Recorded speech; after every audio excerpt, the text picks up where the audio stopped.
اعوذ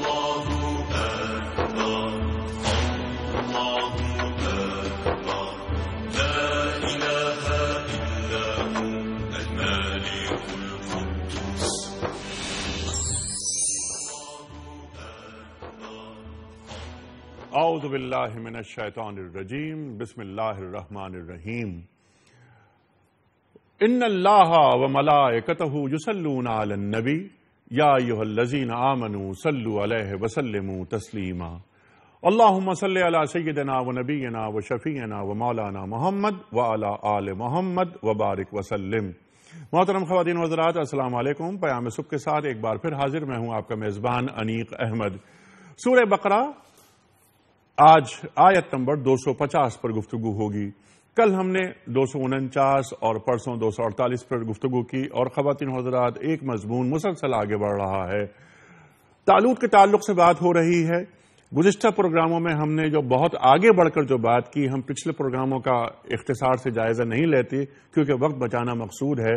ہم نے بات کی تابوت سکینہ کے حوالے سے پرسوں کہ تابوت سکینہ، کیونکہ وہ لوگ یعنی بنی اسرائیل نے یہ کہا، اعتراض کیا کہ یہ طالوت کو آپ ہمارا بادشاہ مقرر کر رہے ہیں، ہمارا امیر مقرر کر رہے ہیں، ہمارا حکمران مقرر کر رہے ہیں، اس کا تعلق ایک تو چھوٹے سے قبیلے سے ہے، دوسری بات یہ کہ یہ مالی طور پر کمزور ہے، ہم اس کی بات کیسے مان لیں، اسے کیسے قبول کریں؟ بہت ساری باتیں حضرت شمویل علیہ السلام بیان کر چکے، تو پھر آپ نے یہ فرمایا کہ جالوت جو تابوت سکینہ تم سے لے گیا ہے چھین کر، طالوت تابوت سکینہ واپس لے آئے گا۔ خواتین و حضرات پھر گفتگو ہوئی اس ذیل میں، اور ہمارے جید علماء نے ہمیں بتایا کہ تابوت سکینہ کی حقیقت کیا ہے، تاریخ کیا ہے، اس حوالے سے تفصیلی گفتگو ہوئی۔ پھر کل ہم نے بات کی، اور کل بات یہ کی کہ طالوت اپنے لشکر کو لے کر نکلے۔ ابن عباس رضی اللہ تعالی عنہ فرماتے ہیں کہ لشکر کی تعداد 1,03,313۔ یہ پہنچتے ایک دریا کا سامنا ہوتا ہے، ایک نہر کی بات یہاں قرآن کریم کر رہا ہے، تو طالوت یہ کہتے ہیں کہ اس میں سے پانی نہیں پیئیں گے ہم، اور اگر کچھ لوگوں کو پینا ہے پانی تو ہاں وہ چلو بھر پانی پی سکتے ہیں، لیکن سیراب نہیں ہوں گے۔ ایک قلیل گروہ نے بات مانی اور اکثریت نے یہ بات نہیں مانی۔ 313 وہ تھے کہ جو باقی بچے، اور جنہوں نے اپنے امیر اپنے حاکم کی بات پر لبیک کہا اور وہ لڑنے کے لیے پھر آگے آئے۔ 313۔ کل بھی یہ بات ہوئی تھی خواتین و حضرات کے بدر میں بھی 313، پھر سورہ انفال کا بھی کل ذکر ہوا، یہاں بھی بات ہو رہی ہے۔ پھر کیا ہوتا ہے کہ یہ جب سامنے کھڑے ہوتے ہیں، لڑائی کا آغاز ہونے والا ہوتا ہے، تو آج جو ہم بات کریں گے یہ سورہ بقرہ کی آیت نمبر 250، اس پر جو ہم بات کریں گے اس میں ہم یہ بات کریں گے کہ یہ دعا مانگ رہے ہیں۔ کیا دعا مانگ رہے ہیں؟ کہ ربنا افرغ علینا صبرا وثبت اقدامنا وانصرنا علی القوم الکافرین۔ اس ذیل میں ہم بات کریں گے، اور کل ہمیں یہ بات ہمارے علماء نے بتائی 249 کی تشریح کے ذیل میں کہ ضروری نہیں کہ کثرت قلت پر حاوی ہو جائے، اسے غلبہ نصیب ہو جائے۔ بعض دفعہ یہ بھی ہوتا ہے کہ جو قلیل ہوتے ہیں وہ کثرت پر غالب آ جاتے ہیں۔ اور بنیاد کیا ہے، فلسفہ کیا ہے، معیار کیا ہے؟ معیار ہے عزم اور قوت ایمانی۔ اس تعلق سے تفصیلی بات ہم کر چکے ہیں۔ آج ہم بات کریں گے سورہ بقرہ کی آیت نمبر 250 کے حوالے سے۔ خواتین و حضرات تشریف فرما ہیں محترم مفتی ارشاد احمد اعجاز صاحب، ممتاز عالم دین۔ خواتین و حضرات سب آپ سے واقف، ہمارے ملک کا بہت مشہور اور معروف نام، جامعہ بنوری ٹاؤن سے فارغ التحصیل، دارالعلوم کراچی سے فارغ التحصیل، صاحب نگاہ، اور آج کے جو جدید مسائل ہیں ان پر آپ کی گہری نگاہ ہے، صاحب بصیرت، صاحب مطالعہ۔ ہمارے دوسرے مہمان تعلق قلم سے، کتاب سے، پوری زندگی قلم اور کتاب کی مزدوری میں گزاری۔ خواتین و حضرات تخصص آپ کا فقہ میں، ممتاز عالم دین ہیں، اور مقامی کالج ایک بہت اہم تعلیمی ادارہ کراچی کا، اس میں آپ انگریزی زبان کے استاد ہیں مفتی محمد عمران صاحب۔ دونوں مہمانوں کو خوش آمدید کہتا ہوا میں پروگرام کا آغاز کرنا چاہوں گا تلاوت قرآن کریم سے۔ سورہ بقرہ آیت نمبر 250 کی تلاوت کا شرف میں حاصل کر رہا ہوں۔ اعوذ باللہ من الشیطان الرجیم،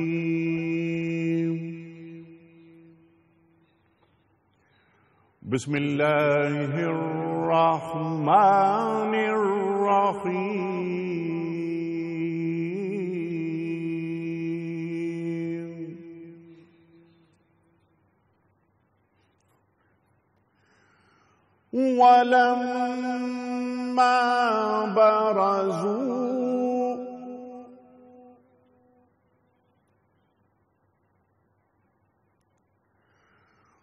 وَلَمَّا بَرَزُوا لِجَالُوتَ وَجُنُودِهِ قَالُوا رَبَّنَا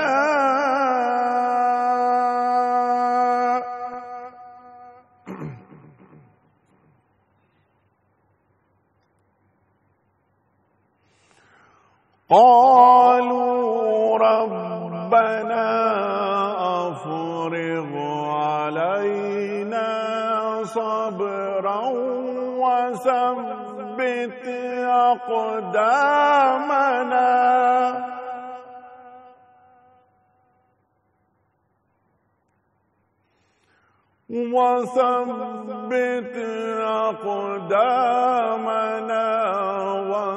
وانصرنا على القوم الكافرين۔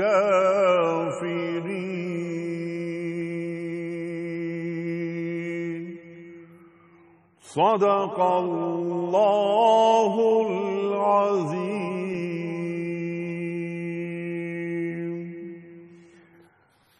اللہ تعالیٰ ارشاد فرما رہا ہے کہ اور جب وہ جالوت اور اس کے لشکروں کے مقابلے پر نکلے تو انہوں نے دعا کی، اے ہمارے رب ہم پر صبر کا فیضان کر، ہمارے قدم جما دے اور اس کافر گروہ پر ہمیں فتح نصیب کر۔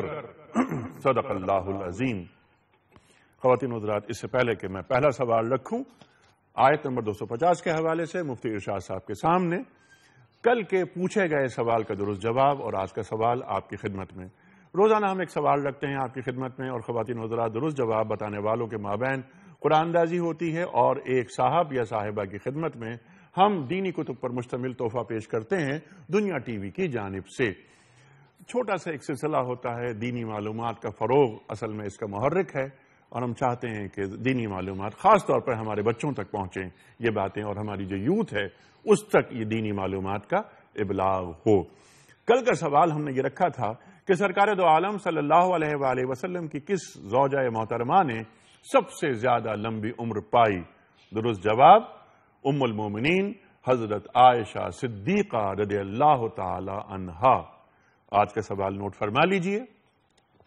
طائف والوں نے جب آپ صلی اللہ علیہ وآلہ وسلم کو پتھر مار مار کر لہو لہان کر دیا تو اس وقت آپ کے ساتھ کون سے صحابی تھے؟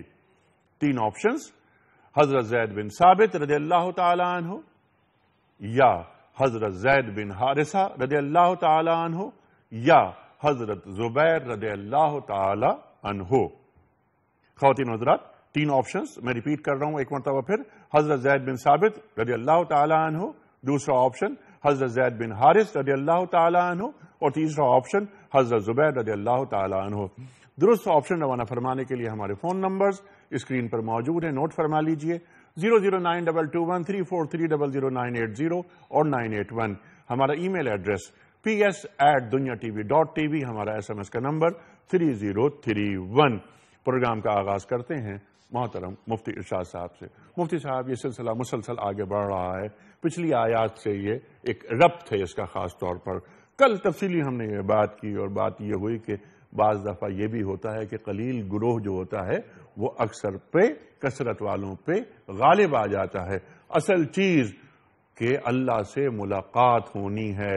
جن لوگوں کو یہ بات معلوم ہوتی ہے، جو اپنے امیر کی اطاعت کرتے ہیں، یعنی انہوں نے کہا کہ پانی نہیں پینا ہے تو پانی نہیں پیا، پھر آگے بڑھتی ہے بات۔ پچھلی آیت ختم ہو رہی ہے ان اللہ مع الصابرین پر، یہ لوگ جنہوں نے صبر کیا، پھر فوراً آیت یہ رکھ دی جاتی ہے ربنا افرغ علینا صبرا وثبت اقدامنا وانصرنا علی القوم الکافرین۔ یہاں پر 2-3 اہم موضوعات ہیں، میں چاہ رہا ہوں تو اس آیت کے تعلق سے کچھ بات فرمائیے، اور اس کے بعد یہاں پر صبر کیا ہوتا ہے اور ثابت قدمی سے کیا مراد ہے، ارشاد۔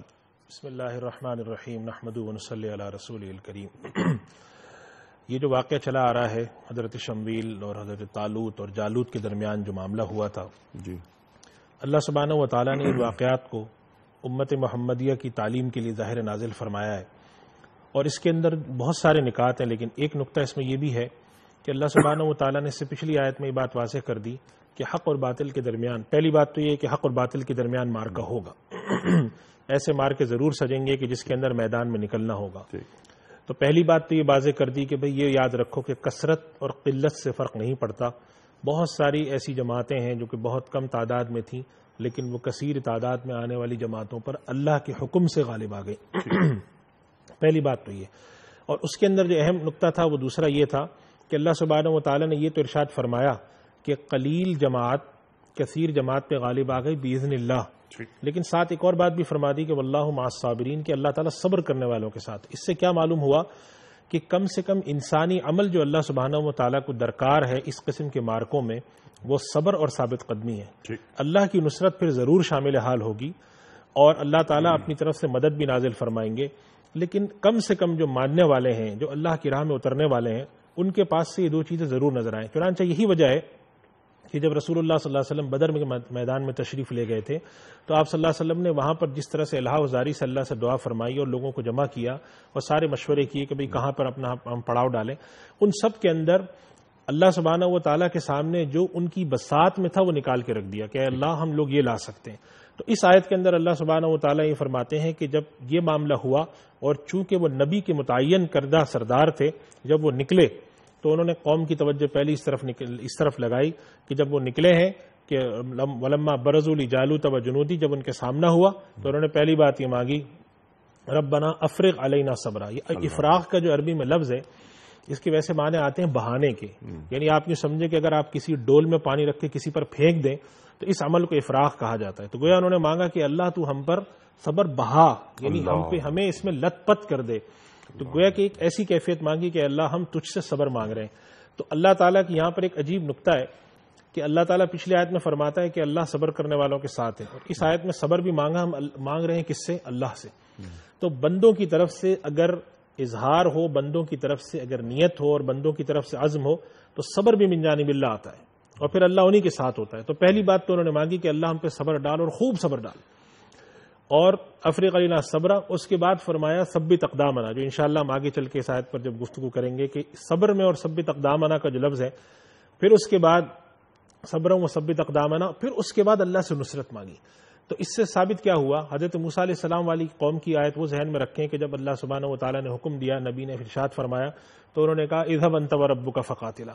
تو اگر عمل انسانی شامل نہ ہو، انسان کی طرف سے کوئی کوشش شامل نہ ہو، تو اس کا تو اللہ سبحانہ و تعالیٰ نے مطالبہ کیا ہے، اور ہمارے نبی صلی اللہ علیہ وسلم نے اس سنت کو جاری کر کے پچھلے انبیاء نے بھی فرمایا کہ کم سے کم آپ نے اپنی بساط میں جو کچھ ہے وہ لے کے نکلنا ہے، ثابت قدمی رکھنی ہے، صبر کرنا ہے۔ جب یہ 2 چیزیں ہو جائیں گی، اپنی بساط میں جو کچھ لے کے نکلیں گے، تو پھر واللہ مع الصابرین بھی ہوگا اور وانصرنا علی القوم الکافرین، نصرت بھی ملے گی۔ اور اچھا یہ چیز، یعنی یہ نقطہ ہم بنی اسرائیل سے سیکھ رہے ہیں کہ وہ شکست خوردہ قوم، بلکہ اس کے پاس سے تو تابوت سکینہ بھی چلا گیا مفتی صاحب، لیکن اس میں پھر ایک طالوت کھڑا ہوتا ہے، ایک شخص، اور وہ قوم کو مجتمع کرتا ہے، اور پھر وہ دین بنیاد بنتا ہے۔ دین بنیاد بنتا ہے لڑائی کی، یعنی دین کو بنیاد بنا کر لڑائی ہو سکتی ہے۔ یہ بھی ایک نقطہ ہماری سمجھ میں آ رہا ہے۔ ارشاد فرمائیے اس آیت کے تعلق سے، اور یہ ہم رفتہ رفتہ آگے چلیں گے، اس میں جو گزشتہ آیات ہیں اس کا ان سے ربط کیا ہے، اور یہاں پر صبر، ثابت قدمی، اور وانصرنا علی القوم الکافرین، نصرت الہی، تائید غیبی، ارشاد۔ بسم اللہ الرحمن الرحیم، السلام علیکم ورحمۃ اللہ وبرکاتہ۔ مفتی صاحب گفتگو فرما رہے تھے تو حضرت کے ہر جملے کے اندر جو ہے وہ کئی ایسی باتیں تھیں جو ذہن میں آتی تھیں اور دل چاہتا تھا کہ وہ ساتھ ساتھ ذکر کرتی جائے۔ سبحان اللہ۔ پیچھے سے رابطہ شروع کر دیتے ہیں۔ جب آپ نے یہ بات کی کہ بھی طالوت کھڑا کر دیا گیا، تو طالوت جو کھڑا کر دیا گیا قرآن خود فرما رہا ہے ان اللہ اصطفاہ، اللہ نے اس کو چنا ہے۔ ٹھیک ہے جی۔ جب کوشچن کھڑا ہوتا ہے اس کے اوپر کہ بھئی اس کی حیثیت کیا ہے، اس کا تو نسب کوئی اعلیٰ نہیں ہے، نبی کا بیٹا نہیں ہے، فائنینشلی اسٹرانگ آدمی نہیں ہے، یہ کس طرح سے حکمرانی کرے گا، کیسے سسٹم چلائے گا، تو اللہ اس کے اوپر اس کی جو خصائل بیان کر رہا ہے وہ بڑے غور طلب ہے۔ بستتن فی العلم والجسم، کہ ایک تو فزیکلی فٹ آدمی ہوگا، دوسرا علمی طور پر مضبوط آدمی ہوگا۔ سبحان اللہ۔ میں بڑی معذرت سے عرض کروں، اس وقت ہمارے زوال کے جتنے مسائل ہیں نا، اس کی بنیادی وجہ یہ ہے کہ ہمارے جتنے حکمران ہیں ان میں سے کوئی ایک شخصیت بھی، بڑی معذرت سے عرض کروں، وہ ایسی نہیں ہے جس کو معاشرے میں دانشوری یا علمی حیثیت کی وجہ سے پہچانا جائے۔ یا تو کوئی ٹیکسی ڈرائیور تھا وہ بن گیا، کوئی جو ہے وہ سینما گھر چلاتا تھا وہ بن گیا، کوئی رکشہ ڈرائیور تھا وہ بن گیا، کوئی لوہار تھا وہ بن گیا، یہ سارے لوگ حکمرانوں میں آ گئے۔ اور جو دانشور تھے پورے عالم اسلام، جی پورا عالم اسلام بھی اسی وجہ سے متاثر ہو رہا ہے کہ بستتن فی العلم والجسم، یہ جو کمی ہے کہ ایک تو فزیکلی فٹ اور اس کے ساتھ ساتھ علمی طور پر باشعور لوگ جو قرآن و حدیث کا علم رکھتے ہوں، اللہ کی تعلیمات سے آشنا لوگوں، ان کو حکمرانی سپرد ہی نہیں کی جا رہی یا ان تک نہیں پہنچ رہی۔ اس کے نتائج پوری قوم کی صورت میں ہم بھگت رہے ہیں، پوری قوم اس وقت آفت کا شکار ہے۔ آگے چلتے ہیں تو اگلی بات اسی بات پر، یہ بات آپ نے بہت ہی عمدہ اٹھائی ہے، میں چاہتا ہوں اس پہ مزید بات کریں۔ علم اور جسم کی بات ہو رہی ہے، جسم سے مراد یہاں پر بہادری نہیں ہے، یہاں بہادری ہے جسم سے مراد۔ ایسا نہیں کہ ایک بہت بڑے بڑے باڈی بلڈر مل جاتے ہیں ہمارے پاس، لہیم شہیم مل جاتے ہیں لوگ یہاں پر جو حکمرانوں میں بھی ہیں، لیکن جو میر کارواں ہوتا ہے وہ میر کارواں، اس کا دل شیر کا ہوتا ہے، اس کی نگاہ چیتے کی ہوتی ہے۔ شجاعت کا لفظ اسی لیے استعمال کیا گیا ہے کہ وہ شجاع ہوگا، یعنی بہادر ہوگا، وقت اور حالات کے مطابق فیصلہ کرنے کی صلاحیت ہوگی، اور جب اس کو چیتے کی طرح سے جھپٹ کر حملہ کرنا پڑے گا تو اس کے اندر وہ تاخیر نہیں کرنا۔ یہ دین کا تقاضا ہے۔ اب اسی بات کو جوڑتے ہیں حضرت یوسف علیہ السلام کے واقعے سے، کیونکہ آپ نے جو نقطہ اٹھایا بڑا اہم ہے، میں چاہتا ہوں اس پہ مزید گفتگو ہو۔ حضرت یوسف علیہ السلام نے عزیز مصر سے عہدہ مانگا اور کیا بتایا کہ انی حفیظ علیم، میں خزانوں کی حفاظت بھی کرنا جانتا ہوں اور میں اس علم سے بھی واقف ہوں۔ تو یہ حفیظ اور علیم، یہ صفات ہونی چاہیے اس شخص کے اندر جو حاکم وقت ہے۔ اور ایک اور ایڈیشنل بات اس میں یہ بھی ہمیں نظر آتی ہے انیس صاحب کہ جو بندے میرٹ پر ہوں ان کے پاس یہ اختیار موجود ہے کہ وہ سوال کریں بھائی ہمیں دو، تم اس قابل نہیں ہو کہ حکمران بنو ہمارے۔ We can ask from them کہ you are not responsible for this post, آپ اس کے مستحق ہی نہیں ہے جس پہ آپ بیٹھے ہوئے ہیں۔ لیکن ہمارے معاشرے کے اندر پھر ہم دوسری طرف بہت نکل جائیں گے کہ جو سسٹم ہمارا بنایا گیا ہے اس میں علم و دانش کی جگہ ہی نہیں چھوڑی گئی، اس کے نتائج ہیں جو ہم من حیث القوم پوری کی پوری بھگت نظر آ رہے ہیں۔ جی بالکل، جو حالات حاضرہ ہیں ان پر گفتگو، ان سے جوڑ رہے ہیں ہم بہرحال، لیکن دین کے تقاضے کیا ہیں، دین کا جو فلسفہ ہے وہ کیا ہے، ان آیات کا مفہوم کیا ہے۔ قرآن کریم رہتی دنیا تک ذہن انسانی کی امامت کرتا رہے گا، ہم مسلسل یہ بات کہتے ہیں، اور یہ قرآن کریم میں جو یہ آیات رکھی گئی ہیں اور قیامت تک پڑھی جاتی رہیں گی، تو اس آیت کا اس کا مطلب ہے کہ ہر زمانے سے ایک تعلق رہے گا۔ جس طرح مفتی صاحب نے ارشاد فرمایا کہ یہ تینوں خوبیاں بتائی گئی ہیں، ایک تو یہ کہ وہ کیا کریں گے، وہ صبر کریں گے، وہ ثابت قدمی کا مظاہرہ کریں گے، اور کیا کریں گے، نصرت الہی کے لیے ہاتھ بلند کر دیں گے، جس طرح اس آیت میں بلند کیا گیا ہے۔ آپ ذرا سا ادھر انیس صاحب تاریخ اسلامی پہ غور کریں۔ جی، نبی علیہ الصلوۃ والسلام ظاہراً دنیا سے پردہ فرماتے ہیں۔ جی، سیدنا صدیق اکبر رضی اللہ تعالیٰ عنہ پہلے خلیفہ بنتے ہیں۔ اب ان کی کوالٹیز آپ خود سیدنا علی رضی اللہ تعالیٰ عنہ کے منہ مبارک سے سنیں تو احادیث میں آتا ہے کہ ایک وہ وقت تھا جو حضرت صدیق اکبر رضی اللہ تعالیٰ عنہ تشریف فرمایا، نبی علیہ الصلوۃ والسلام فرمانے الیوم اکملت لکم دینکم، دین مکمل ہو گیا۔ سارے لوگ خوشیاں منا رہے ہیں، صدیق اکبر رو رہے ہیں۔ اب لوگ آپس میں باتیں کر رہے ہیں، بخاری شریف کی حدیث ہے کہ بھئی اس شیخ کو کیا ہو گیا، یہ بابا جی رو کیوں رہے ہیں، یہ تو خوشی منانے کا وقت ہے۔ تو جب آپ سے پوچھا گیا تو آپ علم کا کمال دیکھیے، آپ نے فرمایا تمہیں یہ نہیں پتا کہ اللہ کے رسول اللہ کا پیغام پہنچانے آئے تھے، آج دین مکمل ہو گیا، اس کا مطلب یہ نبی علیہ السلام ظاہراً پردہ فرمانے والے۔ اب آپ بصارت دیکھیے. دوسری طرف شجاعت اور بہادری پہ آئیے تو مفتی صاحب نے جو جنگ بدر کا حوالہ ہمیں دیا ہے, حضرت علی فرماتے ہیں خدا کی قسم جب ہم یہ باتیں کر رہے تھے کہ جب نبی علیہ الصلوۃ والسلام جس مقام پر رکیں گے اس مقام پر نبی علیہ الصلوۃ والسلام کی حفاظت کے لیے کون کھڑا ہوگا, فرماتے ہیں ہم دیکھ رہے تھے بڑے بڑے جرری اور بہادر لوگ, ان کے قدم کانپ رہے تھے, ان کی ہمت نہیں پڑ رہی تھی کہ بڑھ کے کہیں کہ ہم یہاں پر کھڑے ہوں گے, کیونکہ سب کو پتا تھا کہ دشمن کا سب سے زیادہ حملہ اس جگہ پر ہوگا. فرماتے لیکن صدیق اکبر تھے جو کھڑے ہوئے اور فرمایا میں اللہ کے رسول کی حفاظت کروں گا. بہادری, شجاعت اور اس کے ساتھ علم, جب یہ چیز ہمیں نظر آئی وہی پھر ہمیں عمر فاروق, پھر حضرت عثمان غنی اور پھر حضرت علی شیر خدا رضی اللہ عنہم کے اندر ہمیں نظر آتی ہے. تو یہ وہ وقت ہے جس کو آپ خلافت راشدہ کا دور کہتے ہیں, اور نبی علیہ السلام نے اس کو مہدیین کا دور کہا ہے کہ یہ ہدایت والے لوگ ہیں, تم ان کو دیکھو گے تو تم ہدایت پاتے چلے جاؤ گے. سبحان اللہ. اچھا پھر اسی بات کو, کیونکہ آپ نے اس پچھلی بات سے جوڑ دیا اس میں علم اور جسم کی یہ بات کی, ایک نقطہ میں چاہتا ہوں کہ اس پر بھی آپ گفتگو فرمائیں, پھر ہم صبر اور ثابت قدمی پہ آ جائیں گے. کیا یہ طے شدہ بات ہوتی ہے کہ اگر مال و اسباب زیادہ ہیں تو ہی میں فاتح ہوں گا, یا عزم, استقلال, ایمان, اس کی بھی کوئی ضرورت ہوتی ہے؟ دیکھیے قرآن کریم میں تو ایک جگہ اور بھی اللہ سبحانہ و تعالیٰ نے غزوہ حنین کے حوالے سے فرمایا کہ اللہ سبحانہ و تعالیٰ فرماتے ہیں کہ اللہ نے تمہاری کئی جگہ مدد فرمائی, اور خاص طور پہ اس کے بارے میں ارشاد فرمایا کہ وہ یوم حنین اذ اعجبتکم کثرتکم, کہ وہ دن حنین کا جس دن تمہیں اپنی کثرت اور اپنے وسائل کی بنیاد پر ایک تمہیں خیال پیدا ہوا کہ آج تو ہم شکست, ایک صحابی نے جملہ کہہ دیا تھا کہ آج اگر ہمیں شکست ہوئی تو کم سے کم تعداد ہونے کی وجہ سے نہیں ہوگی, کوئی اور سبب ہو تو ہو. تو یہ بات تو ہر نبی نے اور سب نے یہ تلقین کی ہے. قرآن کریم میں ایک دوسری جگہ ارشاد فرماتے اللہ سبحانہ و تعالیٰ کہ اللہ تعالیٰ نے مؤمنین سے ان کا جان مال جنت کے بدلے میں خرید لیا ہے, اور یہ ان کا وعدہ ہے تورات میں, انجیل میں اور قرآن میں.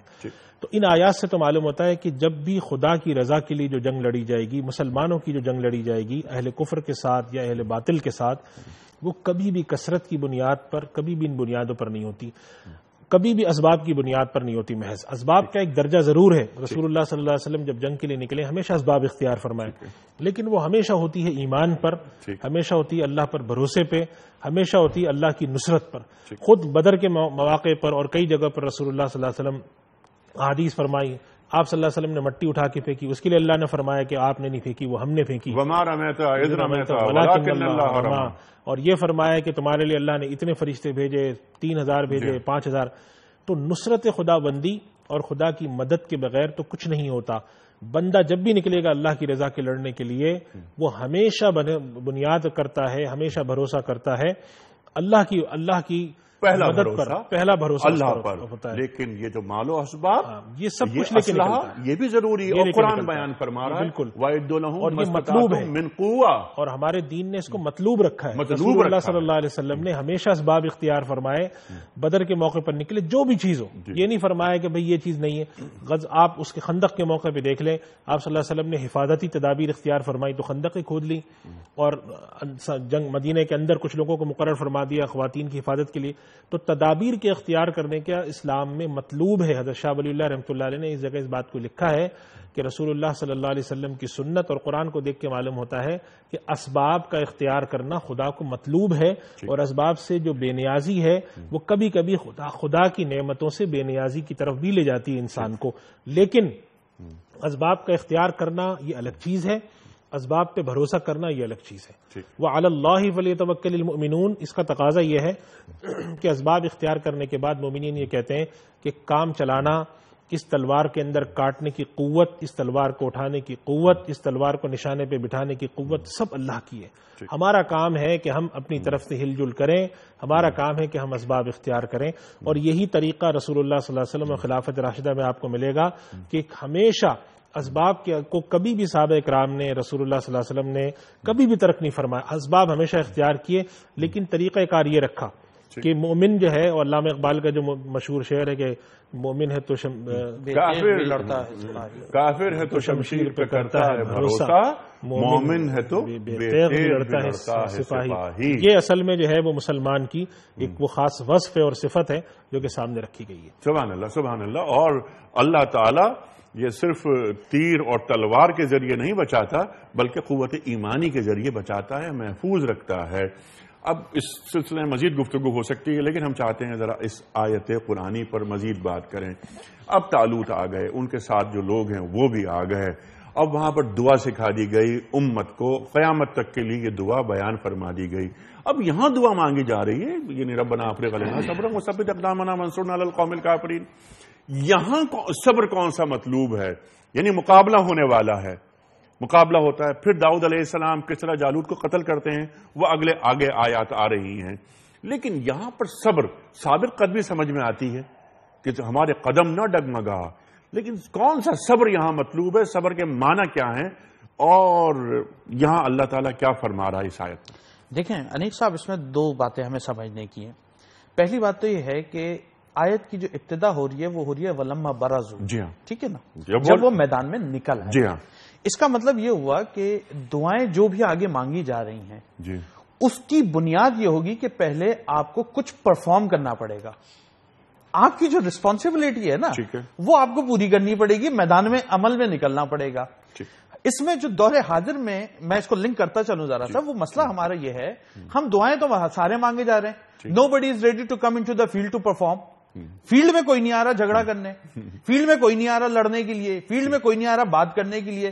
دعائیں ساری قوم مانگے جا رہی ہے کیونکہ ہم نے عافیت کو عذر بنا لیا. نبی علیہ السلام نے فرمایا تم میں وہن پیدا ہو جائے گا. جی، حدیث میں پوری حدیث ہے نا کہ تم میں وہن ہو جائے گا، تم میں موت سے نفرت ہو جائے گی، تم کم نہیں ہوگے، تم بہت زیادہ ہوگے. بالکل ایسا ہی ہے. تو اب ہمارے اندر مسئلہ کیا ہے، ہم سب چیزیں دعائیں مانگ کے ہم کہتے ہیں یار اللہ سن بھی نہیں رہا. بھائی آپ قرآن کی آیات کا تقاضا تو دیکھیے. اللہ رب العزت دعا کی تعلیم تو فرما رہے ہیں، لیکن بات وہاں سے شروع کر رہے ہیں کہ پہلے میدان میں آنا پڑے گا، پہلے آمنے سامنے آ کے کھڑے ہوگے. اس کے بعد جب تم اللہ سے مانگو گے تو جو ابھی مفتی صاحب نے فرمایا کہ اسباب اختیار کریں گے لیکن اس پر بھروسہ نہیں کریں گے، فیلڈ میں نکلیں گے اور پھر اللہ سے مدد و نصرت مانگیں گے تو اللہ کامیابی دے دے گا. ایک بات تو یہ ہے. دوسری بات جو پچھلی آیت سے ہم ذرا سا ربط کر لیتے ہیں، ان اللہ مع الصابرین سے، اللہ صبر کرنے والوں کے ساتھ ہے. اس کا مطلب یہ ہوا کہ جو صابر ہے اگر آپ اس کے ساتھ ہو گئے تو اللہ آپ کے ساتھ ہو جائے گا. کیا بات ہے. ان اللہ مع الصابرین، اللہ صبر والے کے ساتھ ہے. اب تم صبر والوں کے ساتھ ہو جاؤ تو اللہ کے ساتھ خود بخود ہو جاؤ گے. اس کا مطلب یہ ہوا کہ وہ گروہ جو حقانیت پہ ڈٹا ہوا ہے، وہ گروہ جو دشمنان اسلام کے سامنے ٹکا ہوا ہے، وہ لوگ جو اللہ اور اس کے رسول کے دین کی سربلندی کے لیے کوششیں کر رہے ہیں، اگر تم چاہتے ہو کہ تم اللہ سے مل جاؤ تو ان کے ساتھ کھڑے ہو جانا، تمہیں اللہ مل جائے گا. اب لفظ صبر پر آ جائیے. تو صبر جو ہے اس کے معنی ہی اپنی جان کو ٹھہرا لینے کے ہیں. اب اس میں اگر ہم تھوڑا سا تصوف کی طرف نکل جائیں تو امام غزالی نے تو اس کی کئی قسمیں بیان کی ہیں کہ ایک صبر تو وہ ہے جو ہم تکالیف پہ کرتے ہیں، ایک صبر وہ ہے جو ہم مشکلات کے اوپر کر رہے ہوتے ہیں، ایک صبر وہ ہے جو ہم اپنے نفس کو گناہ سے بچانے کے لیے کر رہے ہوتے ہیں. اور آپ نے جو سب سے خوبصورت بات کی وہ فرمایا سب سے مشکل صبر تو وہ والا ہوتا ہے جب تمہارے پاس ساری آسائشیں موجود ہوں، گناہ کرنا آسان ہو اور تم اپنے نفس کو اس وقت صبر کرا لو اور ٹھہرا لو کہ نہیں میں اللہ کا بندہ ہوں، اللہ کی مرضی اور منشا کے خلاف کوئی کام نہیں کروں گا. فرماتے سب سے بڑا صبر جو ہے وہ یہ والا ہے. لیکن اس آیت کریمہ میں جس صبر کا ذکر ہو رہا ہے یہ وہ صبر ہے کہ دشمن سے آپ آمنے سامنے کھڑے ہوئے ہیں، خطرہ یہ لگا ہوا ہے کہ طاقت میں وہ زیادہ ہے. ہم 313 نفوس ہیں، یہ ہزاروں کی تعداد میں، کیونکہ آپ پیچھے آیات کے اندر ذکر کرتے ہوئے آئے ہیں اس بات کو کہ ہم 313 ہیں، یہ ہزاروں کی تعداد میں. ایسے وقت کے اندر یا اللہ تو ہمیں ثابت قدم رکھ، ہمیں صبر عطا فرما کہ ہم ان کا مقابلہ ڈٹ کے کر سکیں. اس کی تمرین، اس کی پریکٹس، اس کا ذکر پچھلی آیت میں کروا دیا گیا ہے کہ جب نہر کے پاس سے گزر رہے تھے تو نفس کی چاہت یہ تھی کہ سارا پانی پی جائیں، اور اللہ کا نبی ان کو تلقین کیا کر رہا ہے کہ بھائی پہلی بات تو پینا نہیں، پیو گے تو ایک چلو سے زیادہ نہیں پینا، سیراب نہیں ہونا. کیوں؟ کیونکہ اگر تم اپنے نفس کو کھانے اور پینے پر ہی صبر پہ آمادہ نہیں کر پا رہے تو دشمنان اسلام کے سامنے کیسے صبر پہ اس کو آمادہ کرو گے. تو صبر سے یہاں پر جو مراد ہے وہ ٹھہرانے کی ہے، اپنے نفس کو ٹھہرائے رکھنا اور اللہ رب العزت سے اس کے بعد اس پہ ثابت قدمی مانگنا کہ یا اللہ ٹھہر تو گیا، اب اس پہ مضبوطی عطا فرما، اور پھر اللہ کی جب مدد و نصرت آئے گی تو پھر ہمیں آگے کامیابی ملتی چلے. سبحان اللہ سبحان اللہ. اب یا ایھا الذین آمنوا اصبروا وصابروا ورابطوا، اور صبر کے حوالے سے بڑی آیات قرآن کریم میں آتی ہیں، وتواصوا بالحق وتواصوا بالصبر. میں چاہتا ہوں کہ ذرا یہ جو موقع ہے، اس موقع پر جو صبر کی تلقین ہو رہی ہے اور صبر کی بات بیان کی جا رہی ہے، عالم مبارزت میں وہاں کیسے جب جنگ ہو رہی ہو وہاں کون سا صبر ہوتا ہے؟ وہاں تو اجلت پسندی ہوتی ہے، دشمن پر حاوی ہونا ہوتا ہے۔ ارشاد۔ دیکھیے یہاں صبر سے مراد ہے، جیسے مفتی صاحب نے بھی بات فرمائی کہ دیکھیں جب آپ جنگ میں نکلتے ہیں تو دو باتیں ہوتی ہیں، ایک تو یہ ہوتا ہے کہ جب سامنے کی طرف سے حملہ ہوگا آپ جمے رہیں گے یا پیچھے بھاگیں گے، یہ عمل جو آپ کا عملی طور پر جب آپ جمے رہیں یہ تو کہلائے گا ثابت قدمی۔ جی ہاں۔ لیکن جب سامنے ایک جنگ میں کوئی آتا ہے تو اس کی ایک ہیبت ہوتی ہے آپ پر کہ بھئی اتنا ساز و سامان کے ساتھ آئے، اتنی تعداد میں آئے، تو دل کے اندر ایک گھبراہٹ پیدا ہوتی ہے اور انسان کا قدم اکھڑتا ہے۔ یہ جو کیفیت ہے کہ انسان گھبرا رہا ہے اور اس کے قدم اکھڑ رہے ہیں، اس کے دل میں آ رہا ہے کہ پتہ نہیں کیا ہو جائے، اس چیز کے بارے میں فرمایا کہ نہیں، اپنے دل کو جمائے رکھنا اور اس طرف سے آنے والے کسی بھی خوف اور خطرے کے مقابلے میں اپنے آپ کو روک کے رکھنا، یہ کیفیت تو ہے صبر کی۔ اور جب تمہارا باقاعدہ جسے کہتے ہیں کہ مارکا شروع ہو جائے اور جب بالکل جسے کہتے ہیں میدان میں اتر جائے، آمنا سامنا ہو جائے، تو اگر تم پر کوئی حملہ ہوتا ہے، کہیں طرف سے تمہیں خطرہ محسوس ہوتا ہے، تو یہ مت سمجھنا کہ چونکہ جان جانے کا خطرہ ہے لہذا پیچھے ہٹ جاؤ۔ تو عملی طور پر اپنے دل کو، اپنے اندر کو اس چیز کے مقابلے میں ڈٹائے رکھنا، اور جب تم پر فزیکلی حملہ ہو جائے تو جان کے خوف سے پیچھے نہیں ہٹنا، پیچھے بالکل مت جانا۔ اور ثابت قدمی جو قرآن کریم میں دوسری جگہ فرمایا کہ اگر کوئی شخص پیٹ موڑ کے جاتا ہے تو بہت سخت گناہ فرمایا گیا اس کو، تو یہ دونوں چیزیں مطلوب ہیں کہ جب سامنے لڑنے آؤ تو گھبرا کر جسے کہتے ہیں کہ بالکل ڈبکے ہوئے پیچھے کو سہمے ہوئے بیٹھے، یہ نہیں، شیر جیسا دل لے کر سامنے آؤ اور کھڑے ہو جاؤ، اور اس چیز پر مطلق مت جانا کہ تمہاری تعداد کم ہے یا تمہارے پاس اسباب کم ہے یا سامنے والا بہت بڑا ہے اس کے پاس اسباب زیادہ ہیں، سب اس پہ مت جانا۔ جی کڑا کر کے ہمت کے ساتھ کھڑے رہو، اور جس وقت تمہارے پر رن ہو، معاملہ بہت زیادہ گھمسان کا رن پڑتا ہے، تو اس وقت پیچھے مت ہٹنا یہ سوچ کر کہ بھئی یہ ہماری جان چلی جائے گی، یہ کچھ ہو جائے گا، حالات کیسے بھی ہو جائے حالات۔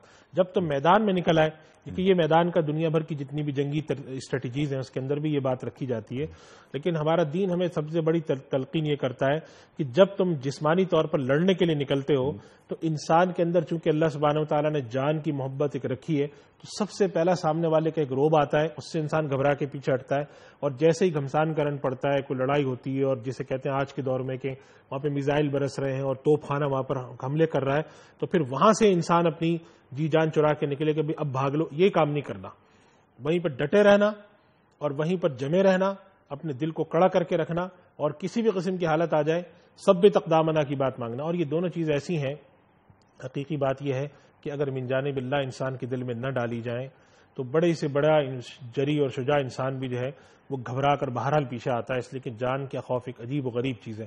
یہ دو چیزیں اللہ سبحانہ و تعالیٰ سے انسان مانگتا ہے، اور یہ دو چیزیں اللہ انسان سے مانگتا ہے، یعنی کہ اللہ کی مدد ہی انسان سے ہی یہ دو چیزیں کرتا ہے۔ جب یہ دو چیزیں کر دیتا ہے تو پھر اگلا معاملہ پورا ہو جاتا ہے کہ اللہ سبحانہ و تعالیٰ کی میت بھی آ جاتی ہے، اللہ کی طرف سے نصرت بھی آتی ہے، اللہ کی طرف سے فتح کامرانی بھی آتی ہے۔ اور عالم اسلام کی جو جنگ خصوصاً رسول اللہ صلی اللہ علیہ وسلم کے غزوات ہیں، ان کو آپ جب کبھی اس آیت کی روشنی میں دیکھیں تو آپ کو یہی نظر آئے گا کہ وہاں پر ہمیشہ صبر اور ثبت اقدامنا کے نتیجے میں بڑی سے بڑے کام کیے ہیں۔ اور صبر کی کیفیت وہ بھی تھی کہ جب رسول اللہ صلی اللہ علیہ وسلم خندق کھوج رہے تھے تو صحابہ نے آ کر عرض کیا، پیٹ پر پتھر باندھ کے آئے تھے کہ یا رسول اللہ بھوکے ہیں، تو آپ صلی اللہ علیہ وسلم کے 2 پتھر بندھے ہوئے تھے۔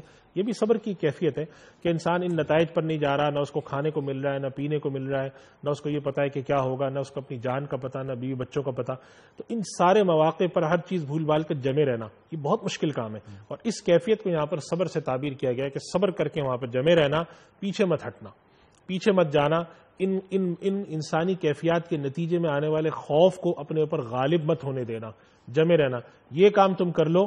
اور اللہ کے جب میدان میں جب اترو اور جب کوئی بالکل مارکا جب گرم ہو چکا ہو اس وقت اپنے پاؤں جما کے رکھ لو، بس یہ 2 کام تم کر دو، باقی اللہ تعالیٰ کرے گا۔ اس میں ایک بڑی خوبصورت بات یقیناً آپ، لیکن ایک جو جملہ آخر میں آپ نے عطا فرمایا یہ بہت اہم بات، اہم نقطہ، ہر نقطہ ہی بہت اہم، کہ کسی خوف کو اپنے پر غالب ہونے، مفتی صاحب نے فرمایا نا فمن تبع ہدایا فلا خوف علیہم ولا هم یحزنون، قرآن کریم ارشاد فرما رہا ہے۔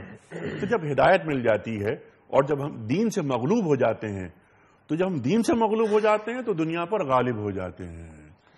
سبحان اللہ۔ ہمارے استاد صاحب ایک بڑا خوبصورت جملہ کہتے تھے، آپ فرماتے تھے دیکھو بھائی جو اللہ سے ڈرتا ہے نا اس سے نہیں ڈرو، ٹھیک، وہ تمہارے ساتھ کبھی برا نہیں کرے گا، ٹھیک، اور جو اللہ سے نہیں ڈرتا نا اس سے بہت ڈرو، کیونکہ اس کو اب کسی کا خوف نہیں ہے تو وہ کچھ بھی تمہارے کر ساتھ کچھ بھی سکتا کر سکتا کچھ بھی کر ہے۔ سکتا وہ فَإِن لَمْ تَسْتَحْيِ فَاسْتَعِنْ بے حیا ہو جائے تو جو چاہے کرتا ہے.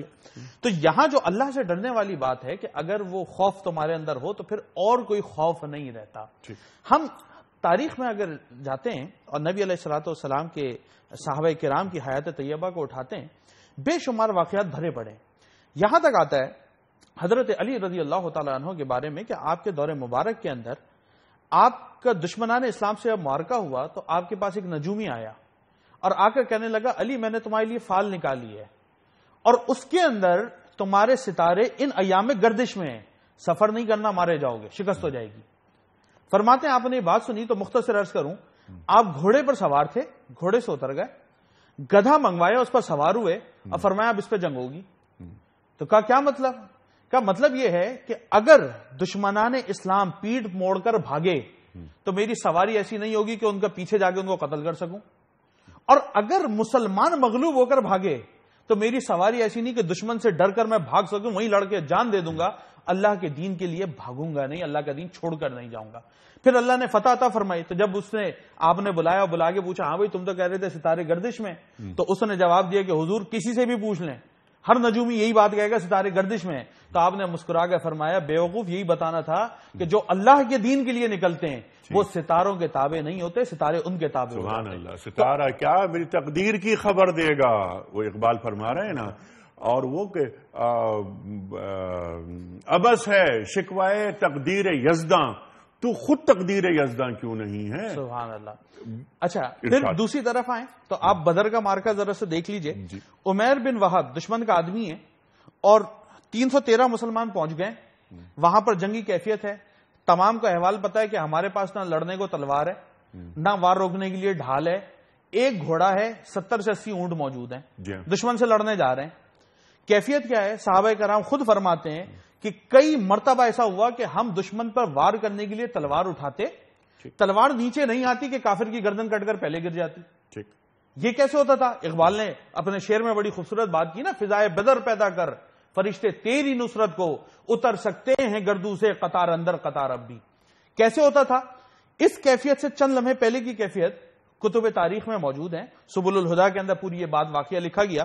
فرماتے ہیں عمیر بن وہب جو تھا دشمن کا آدمی تھا, اس کو اس کے سالاروں نے کہا بھائی ذرا جا کر دیکھ کر آؤ مسلمانوں کی کتنی تعداد ہے. گیا, کہتے ہیں جی گھوڑے پہ چکر شکر لگایا, واپس آیا, کہتا ہے کہ یار 300 کے آگے پیچھے لوگ ہیں, اس سے زیادہ نہیں ہے. کہا اچھا ذرا دائیں بائیں دیکھ کر آؤ, کہیں کمین گاہ یعنی کوئی چھپنے کی جگہ تو ایسی نہیں ہے جہاں ان کے باقی لوگ چھپے ہوئے, چیک کر آؤ. نعوذ باللہ من ذالک. جاتا ہے, تھوڑی دیر کے بعد آتا ہے, کہتا ہے یار چھپے ہوئے تو کوئی بھی نہیں ہے, لیکن ایک بات بتانا چاہتا ہوں. کہ کیا؟ کہ ان کے جو اونٹ ہے نا, خدا کی قسم میں نے ان پر موت کو سوار ہوتے دیکھا ہے. اللہ کی قسم یہ جو لوگ آئے ہیں یہ گھر واپس جانے کے لیے آئے نہیں ہیں. جس کے پاس نہ تلوار ہے, جس کے پاس نہ ڈھال ہے, جس کے پاس حملہ روکنے کے لیے کوئی ذرہ تک موجود نہیں ہے, اگر اس کے باوجود وہ آئے ہوئے ہیں تو اس کا مطلب ہے وہ واپس جانے کے لیے نہیں آئے. میں تم کو یہ کہتا ہوں ان سے لڑنا نہیں, تم ان کو شکست نہیں دے سکتے, یہ تم پر غالب آ جائیں گے.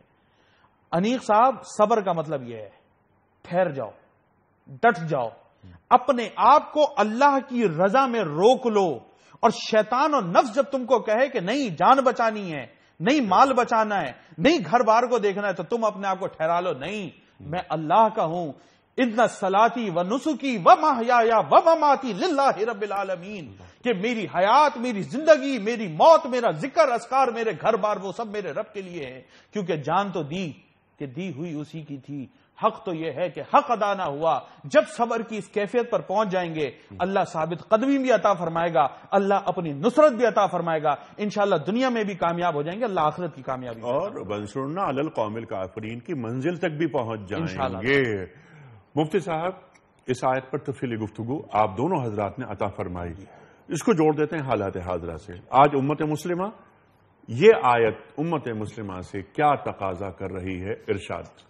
دیکھیے میں تو جب یہ پروگرام شروع ہو رہا تھا, آیت آپ تلاوت کر رہے تھے, تو میں سوچ رہا تھا آج کے حالات میں کتنی ریلیونٹ ہے یہ, کہ اس وقت مسلمانوں کے ساتھ جو کچھ ہو رہا ہے من حیث المجموع, تو مسلمان ویسے پچھلے بہت 20 سال سے پریشان ہیں, کہیں ادھر ادھر ظلم ہے, اور جو موجودہ حالت غزہ میں جو کچھ ہو رہا ہے کہ اس کے اندر مسلمانوں کے اندر پہلی بات تو یہ ہے کہ خود اس میں بہت سارے سوالات ہیں کہ یہ ہو کیسے رہا ہے، مسلمان خاموش کیسے بیٹھے ہیں. اور یہاں پر 2-3 باتیں جو میں عرض کرنا چاہوں گا کہ بہت سارے وہ لوگ جو کہتے ہیں کہ اس امت کے اندر مسلمان لڑکوں میں، نوجوانوں میں جو ملیٹنسی یا اس قسم کی کیفیات آ رہی ہیں، کہ کیوں آ رہی ہیں، تو میں کہتا ہوں یہ آپ کے سامنے ہے. یہ بڑے بڑے ہمارے حضرات جو کہ اس موضوع پر لکھنے والے ہیں، ماہرین نفسیات، سوشیولوجسٹ، اس پہ لکھیں کہ آج کا ایک نوجوان اور ایک اس طرح کا آدمی، بلکہ نوجوان کا ادھیڑ عمر بھی بہت ایک جسے کہتے ہیں غصے کی کیفیت میں ہے. مگر جو لوگ صاحب اقتدار ہیں، جن کے پاس قوت فیصلہ پورے عالم اسلام کی، وہ اس کے آگے نہیں کھڑے ہو رہے. جب نہیں کھڑے ہو رہے اور برزو والی کیفیت نہیں پیدا ہو رہی، تو نتیجہ کیا نکل رہا ہے کہ پھر یہ لوگ جو ہیں یہ برانگیختہ ہو کے اچھلنے کی کوشش کرتے ہیں اور کہتے ہیں کہ جب ہمارے حکمراں اتنے ناکارہ ہیں کہ انہوں نے ایسے موقع پر بھی کہ جب مسلمانوں کے ہزارہ لوگ قتل کر دیے گئے ہیں، بے گناہ لوگ ہیں، صرف اس وجہ سے کہ ان کا وما نقموا منہم الا یؤمنوا باللہ العزیز الحمید والی بات ہے کہ ان کو صرف مسلمان ہونے کی وجہ سے مارا جا رہا ہے، تو لوگ کھڑے کیوں نہیں ہو رہے؟ تو جب وہ کھڑے ہی نہیں ہو رہے، برزو والی کیفیت ہی نہیں پیدا ہو رہی کہ وہ نکل کر مقابلے میں آئیں، تو پھر یہ کہ افریق علینا صبرا وثبت اقدامنا کہاں سے آئے گا؟ اور جب وہ نہیں ہوگا تو پھر آگے والی چیز اللہ سے کی نصرت آ جائے. اس وجہ سے آج کے حالات میں ہمیں اس چیز کو طے کرنا ہے مسلمانوں کو من حیث المجموع. اور ہم رمضان کے 1-2 پروگراموں میں بات کر چکے ہیں کہ مسلمانوں کو ایک کامن ڈیفنس کے حوالے سے کوئی نہ کوئی کام کرنا چاہیے. اور آج کے اس وقت تو دنیا کی فضا اتنی آپ کی موافق ہے کہ اگر آج آپ ایک اجلاس کر کے 4-5 اسلامی ملک جمع ہو کر کہتے ہیں کہ ہم اپنے کام کریں گے، تو دنیا میں ایک آواز اس کے خلاف نکل سکتی ہے، تہل کا مچ جائے گا. مگر میں کیا کہوں، اس کے لیے میں لفظ بولتے ہوئے بھی انسان کو حیا آتی ہے کہ معلوم ہوتا ہے کہ بالکل مردے بیٹھے ہوئے ہیں یا بالکل ہی ایسے لوگ بیٹھے ہیں، غالباً شاید عورتوں میں بھی اس سے زیادہ اہمیت ہوتی ہو. تو اب ہمیں سمجھ نہیں آتا کیا کریں. اور مجھے اس چیز کا بڑا خطرہ ہے، بہت خوف ہوتا ہے کہ بھئی آج یہ جو جوالا مکھی ہے کسی وقت پھٹا اور کوئی بھی نوجوانوں کا گروہ نکل کر کہیں گیا، تو وہ تو یہی بنیاد لے کر جائے گا کہ علماء کرام سے وہ لوگ یہ کہتے ہیں کہ آپ ہی لوگ کہتے تھے کہ جہاد جو ہے وہ ایک نظام کے تحت ہوتا ہے اور جب کفر کے خلاف اس موقع پر کھڑا ہوا جاتا ہے. آج جب آپ لوگ نہیں کھڑے ہو رہے، زیادہ سے زیادہ آپ ایک مذمتی بیان جاری کر دیتے ہیں اور یہ کہہ دیتے ہیں ظلم ہو رہا ہے. کبھی اس سے بھی کچھ ہوا ہے؟ اگر ایسا ہو رہا ہوتا تو دنیا میں لا انفورسمنٹ ایجنسیز اور فوج کا کنسپٹ روئے زمین پر کہیں نہ ہوتا. دنیا کی کوئی قوم، تاریخ میں اس بات کا ثبوت نہیں ملتا کہ کوئی قوم ایسی بھی ہو کہ جس کے یہاں لا انفورسمنٹ ایجنسیز کا اور اس طرح کی جو دفاعی ادارے ان کا تصور نہ ہو. یہ کس لیے بنائے جاتے ہیں؟ کس دن کے لیے بنائے جاتے ہیں؟ تو آج کے دور میں وہی والی کیفیت ہے کہ مسلمان بالکل جسم قسم پرسی میں ہے. یہی والی کیفیت کہ جب نبی آئے اور انہوں نے کہا ایک سردار، آج میں آپ کو بتاؤں، آپ بھی ان لوگوں میں شامل ہوں گے، میں بھی ہوں. میں سوچتا ہوں کہ اللہ تعالیٰ حضرت طالوت کی طرح کوئی ایک آدمی اس امت میں کھڑا کر دے جس کے پیچھے لوگ چل پڑیں. اور یہ مسلمانوں کے ساتھ جو کچھ ظلم اور زیادتی ہو رہی ہے، اس میں خود مسلمان بہت سارے حکمراں شریک ہیں. بہت ساری رپورٹیں آ رہی ہیں کہ اس کے اندر اپنے اقتدار کے خیال سے بہت سارے لوگ آگے پیچھے ہو رہے ہیں. تو مسلمانوں کی جو یہ قسم پرسی کا عالم ہے، مسلمانوں کو اللہ نے پوری دنیا کے اندر 3 اسلامی ملک ایسے ہیں، پاکستان، مصر اور ترکی کی، جن کے پاس اتنی اچھی فوج ہے، پھر ساتھ ایران ہے. یہ سارے ملک اگر جمع ہو جاتے ہیں، سوال ہی نہیں پیدا ہوتا کہ کوئی آدمی ظلم کی نگاہ اٹھا سکے. امریکہ میں ان جگہوں پر غیر مسلم، اللہ کو نہ ماننے والے لوگ ہیں، وہ ان کے خلاف مظاہرے کر رہے ہیں، اور جو مسلمان ہیں وہ خاموش بیٹھے ہیں، ان کے اندر کوئی چیز ہل جل نہیں ہوتی. تو اب نتیجہ اس کا کیا ہے؟ اس کے اوپر ہمیں کیا کرنا چاہیے؟ مجھے تو خود سمجھ نہیں آتا کہ کیا کرنا چاہیے. ہم لوگ زیادہ سے زیادہ کیا کر سکتے ہیں کہ دعا کر سکتے ہیں. بعض مساجد میں قنوت نازلہ شروع ہو چکی ہے، لیکن یہ کہ مسلمان حکمرانوں کی جو بے حسی ہے اس کو ختم کرنے کے لیے کوئی ہل جل ہونا. کچھ ہمارے یہاں وہ لوگ جو کہ جب مسلمان اور خاص طور پہ جو جہادی تنظیمیں ہیں یا ان سے وابستہ لوگ غلط یا صحیح طور پر جب کوئی کام کرتے ہیں، تو ہمارے بہت سارے ماہرین نفسیات اور سوشیولوجسٹ اور حقوق انسانی والے لوگ اٹھ کے جم مار کے کھڑے ہو جاتے ہیں. اس موقع پر بھی کھڑے ہوں. مسلمانوں کی جو اس وقت غیظ و غضب کی کیفیت ہے، اس کو ایک صحیح راہ دکھائیں. اگر آپ نہیں دکھائیں گے تو یہ کہیں نہ کہیں سے پھٹ کے نکلے گا، اور جب یہ پھٹ کے نکلے گا پھر لوگ کہیں گے کہ آپ کچھ کرتے نہیں ہیں. اس وقت مسلمانوں پر جو ظلم ہو رہا ہے، اس کے لیے مسلمانوں کو اجتماعی رخ پر کھڑا ہونا اور کفر کے آگے ڈٹ کے کھڑا ہونا، اور یہ جاننا کہ ہم سے آج تک جو خطا ہوئی کہ وہ اعدوا لهم ما استطعتم ہم نہیں کر سکے، لیکن آج اگر ہم یہ نیت کر لیں تو جو کچھ بھی ہے ہمارے پاس. اس قوم کا حال کیا تھا؟ مظلوم تھے، پر لگا کے چلا گیا تھا، تابوت سکینہ تک لے گیا تھا. لیکن جب اللہ تعالیٰ نے ایک آدمی کھڑا کیا اور ان کی نیت ہو گئی، تو اس وقت ان کے پاس جو وسائل موجود ہیں وہ ہوتے ہوئے بس صبر ہو اور ثبت اقدامنا ہو تو اللہ کی نصرت ضرور آئے گی. سیدھی سی بات ہے. جب مفتی صاحب نے بات فرما دی کہ جب ایک آدمی اس نیت کے لیے نکلتا ہے، اللہ کے لیے لڑنے کے لیے نکلتا ہے اور مسلمانوں کی جان و مال اس کو بچانے کے لیے نکلتا ہے، تو اللہ کی نصرت اور مشیت شامل ہوتی ہے. اس وقت یا ایھا الذین آمنوا اصبروا وصابروا ورابطوا، واتقوا اللہ لعلکم تفلحون کی خلاف ورزی مجموعی طور پر سارے حکمراں کر رہے ہیں، اور جب اللہ کے اس سری حکم کی خلاف ورزی کریں گے تو ان کو سوچنا چاہیے کتنے عرصے ان کے اقتدار میں رہیں گے، کیا ہوگا۔ مجھے تو سمجھ میں نہیں آتا، ہمارے یہاں رمضان کا مہینہ آیا، آخری عشرہ جو ہوا تھا، اس موقع پر کوئی اجتماع ہو جاتا، کچھ تو ہوتا، صرف اور صرف اس کا واحد حل جو ہے مسلمانوں میں سیاسی شعور اور سیاسی طور پر اجتماعی امت کے وحدت کے تحت تصور کے تحت کھڑا ہونا ہے، ورنہ یہ ایک بہت ہی خطرناک قسم کی ڈیولپمنٹ ہے جس کے نتائج اتنے خطرناک خود مسلمان امت میں نکلیں گے کہ پھر وہ چیز قابو سے باہر ہوگی، پھر ایسی تنظیمیں نکل کے آئیں گی جو مسلح تنظیمیں اور جو یہ سمجھتی ہیں کہ ہمارے پر جو حکمراں بیٹھے ہیں وہ ہمارے سے بھی مخلص نہیں ہیں، جو بھی بیٹھے ہیں یہ نکل سکتے ہیں۔ یہ بھی ایک نامعقول رویہ ہے، غلط ہے یہ جی، لیکن اس کو ہم خود پش پناہی کر رہے ہیں نا، یعنی کہ اگر ہمارے گھر کے دروازے پر ایک آدمی آ کر کسی وقت کوئی چیز دروازہ کھول کے اندر سے ایک چیز لے کر چلا جاتا ہے، ہم ایک دن نوٹس نہیں لیتے، وہ ایک دن ہمارے یہاں سے اینٹ لے کر جائے گا، دوسرے دن ہمارے یہاں کوئی بڑی چیز لے جائے گا، تیسرے دن اندر گھس کے بیٹھے گا، تو جب یہ رویہ سامنے آ رہا ہوتا ہے تو جو لوگ آپ کے اسٹیک ہولڈر ہیں، جن کی ذمہ داری آپ پر آتی ہے، ان کے دفاع کی ذمہ داری ہے، ان کے احوال کی ذمہ داری ہے، وہ لوگ سوچنے پہ مجبور ہوتے ہیں کہ یہ تو کچھ کرتے نہیں ہیں، اور ایک ایسا نظم قائم کر دیا گیا ہے کہ جس کے تحت مخصوص قسم کے لوگ آتے ہیں۔ میں سمجھتا ہوں کہ دونوں خطرات ہیں ہمارے، ایک تو یہ کہ دشمن ہمارے ساتھ کیا کرے گا، اور دوسرا اس کے رد عمل میں ہمارے یہاں سے کیا ہو سکتا ہے۔ اس کے لیے ہمیں جب تک کہ اپنے سیاسی شعور کی طرف رد عمل میں کیا ہو سکتا ہے کہ کیا کچھ ہو سکتا ہے، جی ایک تو یہ کیا ہو سکتا ہے تو دور کی بات ہے کہ کیا کچھ ہو سکتا ہے، یا ہم ہاتھ پہ ہاتھ دھرے بیٹھے ہیں۔ بالکل، اور جیسے کہ میں نے آغاز میں عرض کیا تھا مفتی صاحب کہ ہم نے عافیت کو عذر بنا دیا، آپ ہی کی بات کو آگے بڑھاتے ہوئے بلکہ میں چاہتا ہوں کنکلوڈ کریں آج کے پروگرام کا آپ کہ یہ جو آیت تقاضا ہم سے کر رہی ہے، بنی اسرائیل وہ قوم جو پٹی ہوئی قوم تابوت سکینہ تک ان سے چھین کے جالوت لے کے چلے گئے، پھر جالوت کو قتل کرتے ہیں حضرت داؤد علیہ السلام، وہ آگے آئے گی بات، لیکن طالوت کھڑے ہوتے ہیں اور پوری قوم کو مجتمع کرتے ہیں، اللہ کی طرف اپنا رخ سیدھا کرتے ہیں، کیونکہ انہیں معلوم ہے، قرآن کریم جو فرماتا ہے کہ یہ وہ لوگ ہیں جنہیں یقین ہے کہ ہمیں ہماری ملاقات اپنے رب سے ہونی ہے۔ پچھلی آیت میں اس کا تذکرہ ہے۔ تو کیا ہم من حیث الامہ یہ بھول گئے کہ ہماری ملاقات اپنے رب سے بھی ہونی ہے، اور خاص طور پہ ہمارے حکمران جو آپ نے اشارہ فرمایا؟ دیکھیں انیق صاحب، مفتی صاحب نے دو تین باتیں، ویسے تو ساری باتیں ماشاءاللہ بڑی خوبصورت ہیں، لیکن ایک دو جملے ایسے میں بڑے کلکی ہیں ہمارے لیے۔ آپ نے ایک بڑا خوبصورت جملہ کہا کہ اتنی غیرت عورت میں بھی ہوتی ہے۔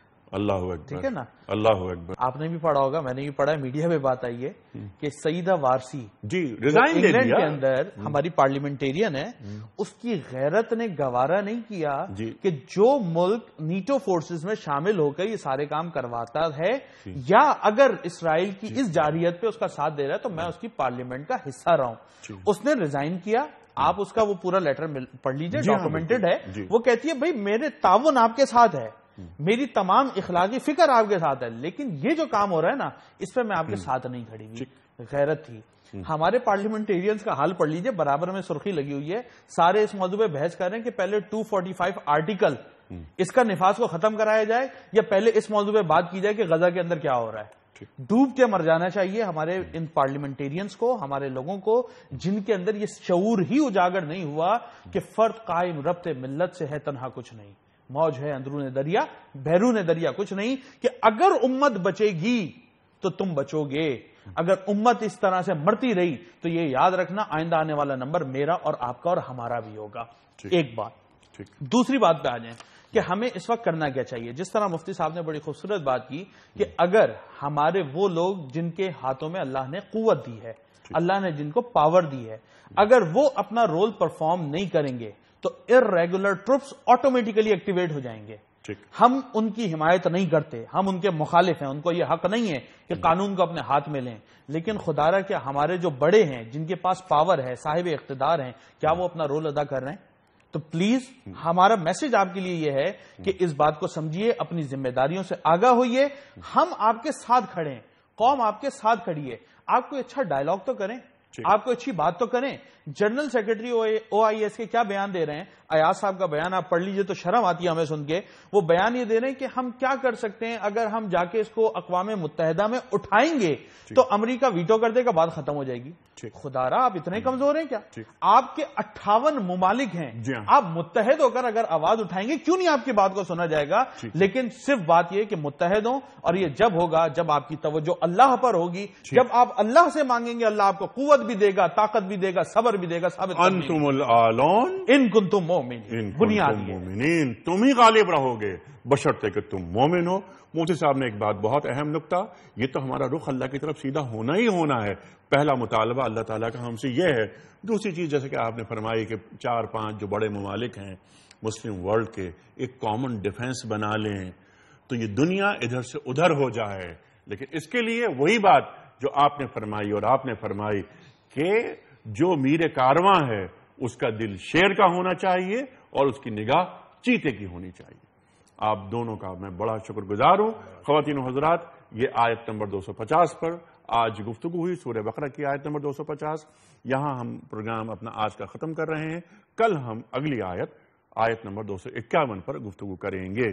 خواتین و حضرات, میں کوئز کے حوالے سے سوال رکھتا ہوں. کل کا جواب قرآن اندازی ہوگی اور پھر میں آج کا سوال دوہرا دوں گا آپ کے سامنے. ہم نے سوال کل یہ رکھا تھا آپ کی خدمت میں کہ سرکار دو عالم صلی اللہ علیہ وآلہ وسلم کی کس زوجہ محترمہ نے سب سے زیادہ لمبی عمر پائی؟ درست جواب حضرت عائشہ صدیقہ رضی اللہ تعالی عنہا. خواتین و حضرات, بہت سارے درست جوابات ہمارے سامنے آئے, ہمارے پاس آئے, لیکن قرآن اندازی ہم کروائیں گے اور کسی ایک صاحب یا صاحبہ کی خدمت میں ہم پیش کریں گے کتابوں کا تحفہ. مفتی صاحب آپ ایک پرچی نکال لیجئے اور مفتی عمران صاحب اس خوش نصیب کے نام کا اعلان کرتے ہیں. آپ نے پرچی نکالی اور یہ پرچی مفتی عمران صاحب آپ کی خدمت میں, آپ اعلان فرما دیجئے. نام ہے جی فاطمہ ارشد, کراچی سے. فاطمہ ارشد صاحبہ کراچی سے آپ کی خدمت میں دینی کتب پر مشتمل تحفہ پیش کیا جا رہا ہے. اور خواتین حضرات, آج کا جو سوال ہم نے رکھا ہے آپ کی خدمت میں وہ یہ ہے کہ طائف والوں نے جب آپ صلی اللہ علیہ وآلہ وسلم کو پتھر مار مار کر لہو لہان کر دیا تو اس وقت آپ کے ساتھ کون سے صحابی تھے؟ 3 آپشنز: حضرت زید بن ثابت رضی اللہ تعالی عنہ, حضرت زید بن حارثہ رضی اللہ تعالی عنہ, یا حضرت زبیر رضی اللہ تعالی عنہ. درست آپشن روانہ فرمانے کے لیے ہمارے فون نمبرز 0092234300980 اور 981. ہمارا ای میل ایڈریس ps@duniatv.tv. ہمارا SMS کا نمبر 3031. پروگرام کا اختتام ہوتا ہے آج کی بات پر, اور آج کی بات قول صاحب نہج البلاغہ امیر المومنین حضرت علی مرتضیٰ کرم اللہ وجہہ. آپ فرماتے ہیں کہ جس نے نمک کے ساتھ کھانے کی ابتدا کی اللہ تعالی اس سے 70 قسم کی آفات دور کر دے گا. جس نے نمک کے ساتھ کھانے کی ابتدا کی اللہ تعالیٰ اس سے 70 قسم کی آفات دور کر دے گا. خواتین حضرات, انیس احمد کو اجازت, انشاءاللہ کل ملاقات ہوگی. خدا حافظ.